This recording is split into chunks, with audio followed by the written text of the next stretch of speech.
At the moment, I'm not doing. Having said which, I wrote a poem this morning, or first draft of one, so I do occasionally slip it in. And also I commute here. I live in York, so I get that hour on the train that I can write on.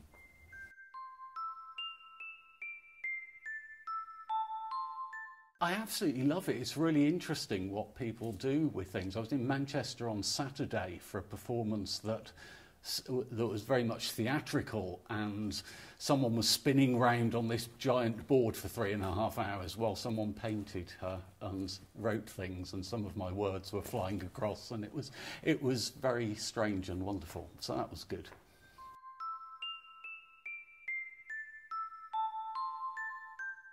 The inspiration generally comes afterwards in ordering things. So I'm writing all the time, and then I decide what works together. And this is very much a book about being between places and between mental states and not quite fitting in anywhere. It all sounds very vague, but it's about being in a vague place, I think, really.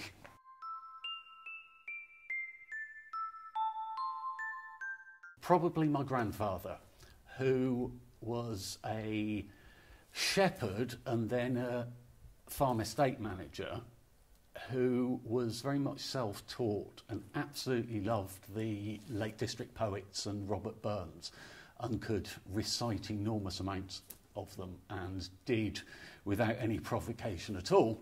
And I think I just got to love the sort of rhythms of that sort of poetry. And although I'm not a big reader of that now, I think there's something about what they were doing at the time of writing poetry in the language of the common man, really, that sort of appealed to me ever since.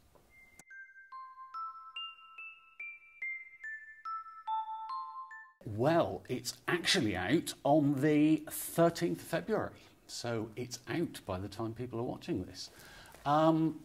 About 4 years ago, someone that I used to be in a band with and had lost touch with got in touch with me, and he was working with a taiko drumming group, which is Japanese drumming, and it's very physical and quite spectacular, and asked if I'd write some poems to go with it. And I thought it would be nice to get two voices, so I got Amina involved, and I wrote a few poems and sent them to her, and she responded. And then by the time we finished, we were sort of changing bits of each other's.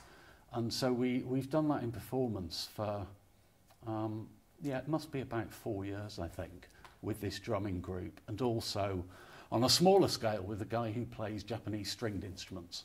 So, so the book came out of that because people were coming up to us and saying, have you got a book of poems? So, oh, better get the book of the poems. So that's 13th of February. It's very complex because with two people writing it, we both have our different perspectives. For me, because I'm very interested in medieval poetry, I looked at, in translation, because I don't speak Japanese, a lot of Japanese medieval poetry and prose, and picked up common themes that there are in English and European poetry and prose, and sort of saw those points of contact. Amina had a much more sort of contemporary scientific view, and so between us we've got this thing that's like a sparkling node where the past and present and the east and west meet, and that's where the poems sort of happen.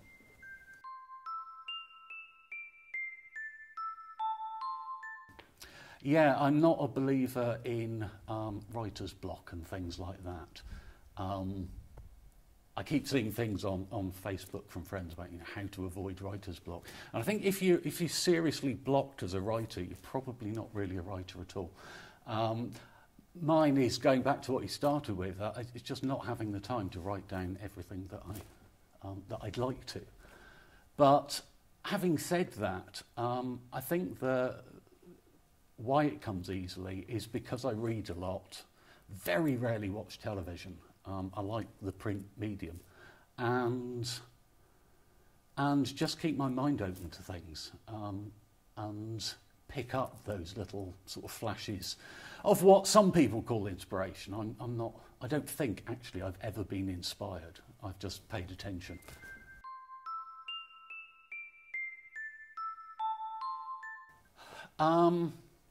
It's usually with an image.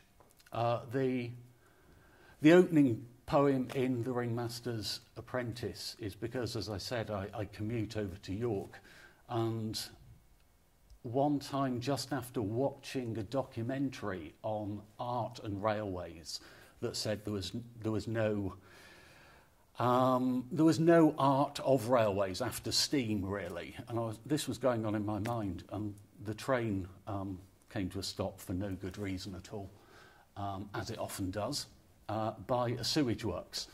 And so I'm sat at this grim sewage works out the window and thinking about art and beauty and railways, and tried to get something out of that situation. And the catalyst was I was looking at the fence and a fox came along, and it stopped at the fence and it looked at me and I looked at it, and then it went on.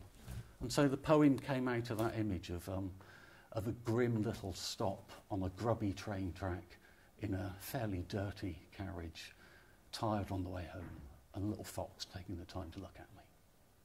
So little things like that.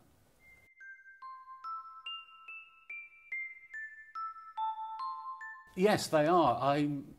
One of the things that is really stimulating is seeing somewhere you've not been before, and whether that can be just going to somewhere, on the Yorkshire coast, which is wonderful. But if you go somewhere else, suddenly everything's remarkably different. So I've written a lot. I love Belgium, and Bruges particularly, and so a lot has come out of my sort of relationship with the city over the years. But also a few years ago, I got to know some writers while I was in Chicago, and I sort of see them every year, and things come out of those collaborations. Again, it's, wherever you are, there's things around that are exciting.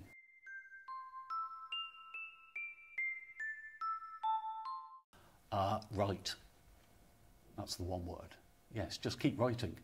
And if you can't think of anything to write, just look at what's over your left shoulder. There's bound to be something there, even if it's just a blank wall, and write about that. Just look around you. There's all sorts of things and images. At the moment, I have this microphone pointing at me that's big and furry, and it looks like a cat. And, start thinking what things look like, what they remind you of, what they make you think of. Open a jar of something in the kitchen and smell it. Where does that take you to? There's always something around you that will spark something off if you're open to it.